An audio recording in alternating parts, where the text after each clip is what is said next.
Assalamualaikum warahmatullahi wabarakatuh. Perkenalkan, nama saya Ari Muhammad Rizky, NPM 2051040019. Fakultas Ekonomi dan Bisnis Islam, Prodi Manajemen Bisnis Syariah, kelas F.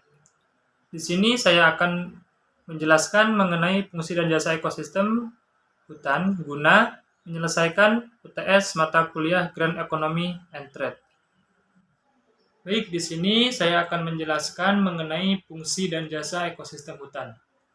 Ekosistem adalah suatu sistem yang terdiri atas komponen-komponen yang saling berintegrasi, sehingga membentuk satu kesatuan. Ekosistem ini terdiri dari komponen biotis dan abiotis yang saling berinteraksi, membentuk kesatuan yang teratur. Ekosistem hutan merupakan sumber daya alam yang memberikan beragam manfaat bagi kehidupan manusia, baik secara langsung maupun tidak langsung. Secara langsung, hutan dapat menghasilkan kayu industri, kayu bakar, dan hasil hutan non-kayu.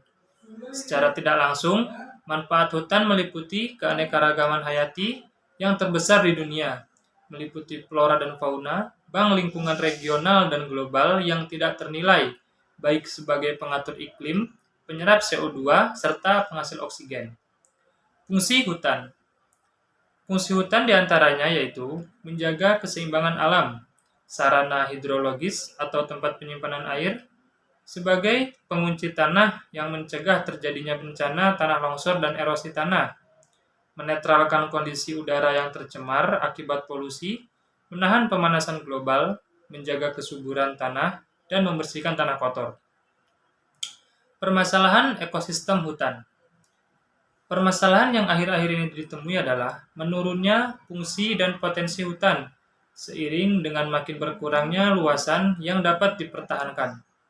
Berbagai aktivitas manusia dilakukan untuk mengubah fungsi hutan secara ekologis menjadi pemanfaatan lahan secara ekonomis.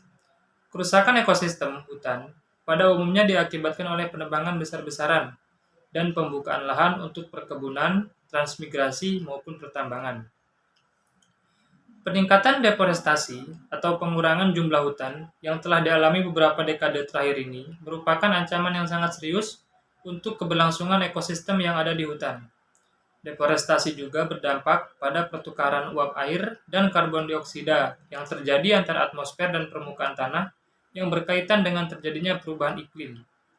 Deforestasi juga berdampak pada hilangnya habitat berbagai jenis spesies yang tinggal di dalam hutan, karena mereka tidak bisa bertahan hidup di sana. Dengan hilangnya habitat tersebut, maka terjadilah kepunahan spesies.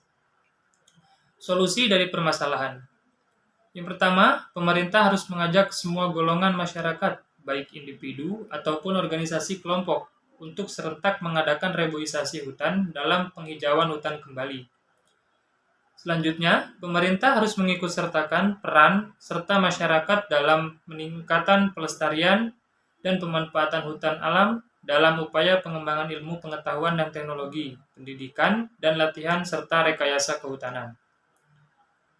Solusi selanjutnya yaitu mengadakan kegiatan penyuluhan atau penerangan kepada masyarakat lokal akan penting menjaga fungsi dan manfaat hutan. Dan terakhir, pemerintah harus melaksanakan pengawasan dan pengendalian secara rutin dan situasional terhadap segala hal yang berkaitan dengan adanya informasi kerusakan hutan. Mungkin sekian presentasi yang saya sampaikan, kurang lebihnya saya mohon maaf. Saya akhiri, wassalamualaikum warahmatullahi wabarakatuh.